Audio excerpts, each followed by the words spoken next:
Hey there, it's Ray, and welcome to the In a Nutshell series, where I try to make short summaries of games and other media. I'm finally deciding to bring this series back. It's been 6 years since the last one. The game starts in a room with no windows, so Fancy Pants Man could be dead by now. Gosh, I sounded so stupid. For this video, we're doing Alter, a Flash game from late 2009, published by Pixelanti. I remember playing this when I was little and found the story to be interesting and the dialogue to be funny. Now, this game has 4 different endings depending on how good or awesome your character is, but I'm going to focus on the good ending, so let's do that. The game starts with a little guy named Cork resting in his bed. By daybreak, the entire house is now shaking and red crystals smash through the walls and the roof! Cork absorbs some of the mist from one of the crystals and starts to glow. He is not happy about this. He shrinks the cabinet standing in his way and is shocked about what he is able to do. He thinks it's awesome. He walks outside and witnesses his father get his legs crushed under a rock covered in purple slime? Cork shrinks the rock and saves his father, who urges him to save his son. I mean Cork's brother. Apparently, the apocalypse has started and it's up to Cork to save the day. He walks forward and runs into a mustached guy wearing a monocle and fedora who asks him to get his favorite fork for him, which is stuck under a wrecked house. Cork picks up the fork and starts bringing it to the man. Then the house starts rumbling. Oh. The man is happy about this because apparently Cork ended up killing the man's in-laws. Cork continues walking forward until he runs into a gate. Only it's not a gate, but the best mullet ever, worn by a man from above.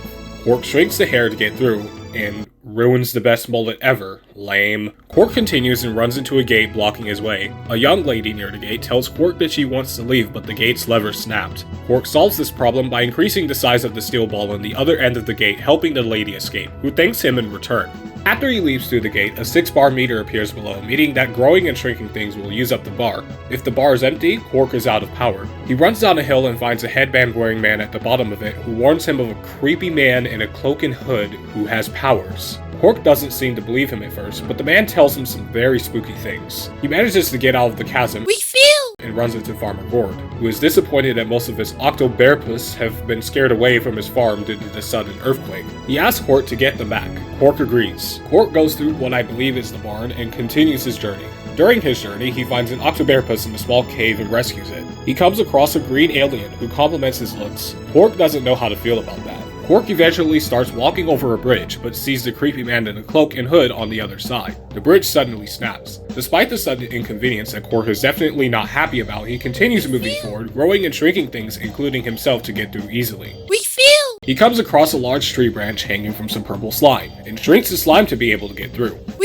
After moving through and changing the size of many things, he comes across a green alien wearing a top hat. Cork asks what happened. The alien states that Cork's planet was in the way and mentions something about the Outsider. He then mentions sacrificing the Outsider to their favorite monster or something. Cork comes across another guy who urges him to stop jumping around because the green aliens will find him. Cork just says the aliens are harmless and continues moving forward. He comes across another man and another alien who just say, "So cool!" He continues until he comes across a creepy cloak man. Suddenly, rocks come crumbling down, blocking Cork's path. He finds another way around though and continues moving forward, only stopping to help an alien get out of the cave, by first unlocking the cellar door and then shrinking him. Cork runs into a bearded alien wearing sunglasses and a necklace, who sacrifices Cork by throwing him into a prestigious sacrificial temple. Rather violently, jerk. Now unable to get out, Cork manages to come across a creepy cloak man, now known as the Outsider. Cork starts chasing him until he reaches a purple slime spring pad thing. He bounces on it, then bounces upward, faster and faster,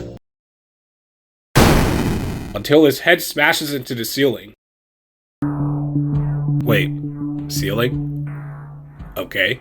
Everything is upside down, but Cork continues maneuvering his way through this strange place. A zoom out reveals that he is now on a planet covered in the purple slime, with his tower jammed into Cork's world. Cork's world is in obvious pain. Speech bubbles imply that the two worlds are arguing with each other. Cork then comes across the Outsider, who accuses Cork of using his powers to mess with everyone's lives. Cork retorts that he's been helping people, unlike the Outsider. Suddenly, a rock falls on top of the Outsider. Cork rescues the Outsider, who regrets his own actions. Cork then asks the Outsider to help him push the planets apart.